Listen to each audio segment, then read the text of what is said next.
চাওক এই ডেমোগ্ৰাফিক চেঞ্জৰ কথা মুখ্যমন্ত্ৰী যেটো কৈ আছে এইকেদিনৰ পৰা মানুহক সাংঘাতিকভাৱে তেখেতে মিসগাইড কৰি আছে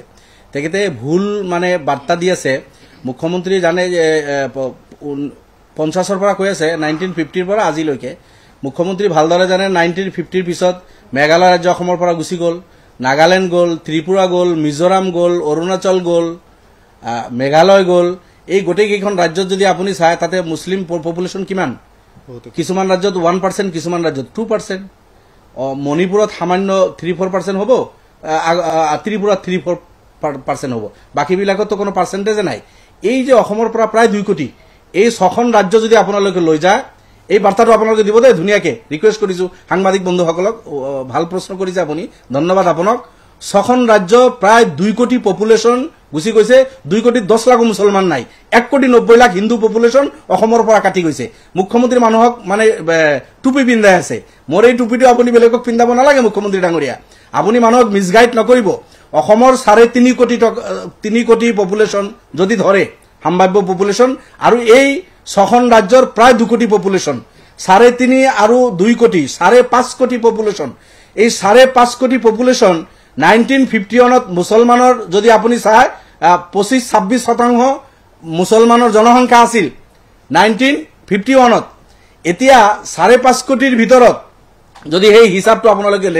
ওলাই খুব সাংঘাতিকভাৱে একো বৃদ্ধি হোৱা নাই সামান্য বৃদ্ধি হৈছে যেটো অন্য জাতি জনগোষ্ঠীৰ যেনেকৈ বৃদ্ধি হৈছে সমানভাৱে বৃদ্ধি হৈছে কিন্তু মুখ্যমন্ত্ৰী দেখাব বিচাৰিছে তেখেতে এটা ভুল কথা কৈছে যে 1950ত 12% আছিল ভুল 12 নহয় 25% আছিল জনসংখ্যা 1950-51ত এক নম্বৰ ভুল তেখেতৰ এটো দুই নম্বৰ ভুল 2 কোটি হিন্দু জনসংখ্যা অসমৰ পৰা কাটি বেলেগ ৰাজ্যত গুচি গ'ল হেতু তেখেতে যেতিয়া কাটি গুচি গ'ল তেতিয়া মুছলিম জনসংখ্যা যিখিনি আছিল এটো ইয়াতে বৃদ্ধি হোৱা নাই অটোমেটিকলি অসমৰ হিন্দু জনসংখ্যা যেতিয়া কমিল আহি তেতিয়া ব্যালেন্স টু হেৰি হল আপোনাৰ এই কথাটো তেখেতে মানুহক ভুল বুজাই আছে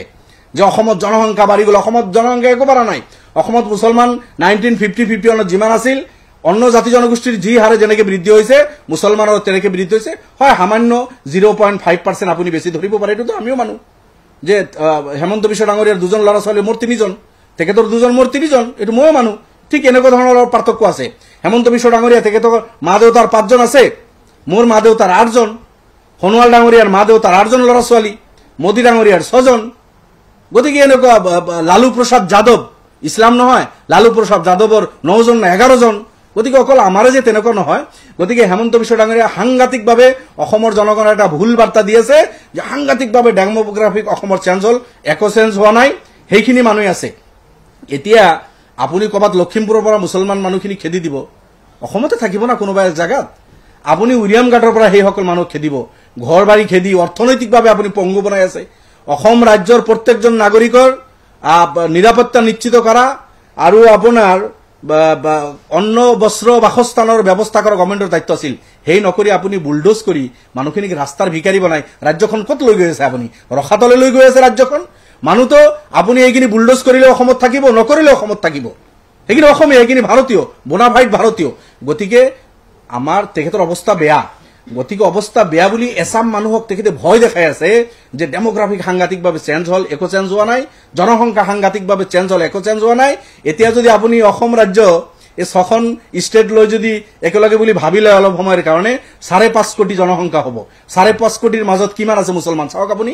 তেতিয়া 40% নহয় তেতিয়া 30% হে হ'ব তেতিয়া 1950 যেতিয়া 24% আছিল 24ৰ পৰা এতিয়া 30% হে হল তেখেতে যেটো 40 কৈ আছে গতিকে আনডিভাইডেড অসমৰ পপুলেশ্যন তাৰ পৰা যদি মুছলমানৰ জনসংখ্যা আপুনি উলায় তেতিয়া চাব মুছলমানৰ জনসংখ্যা একো সাংঘাতিকভাৱে বৃদ্ধি হোৱা নাই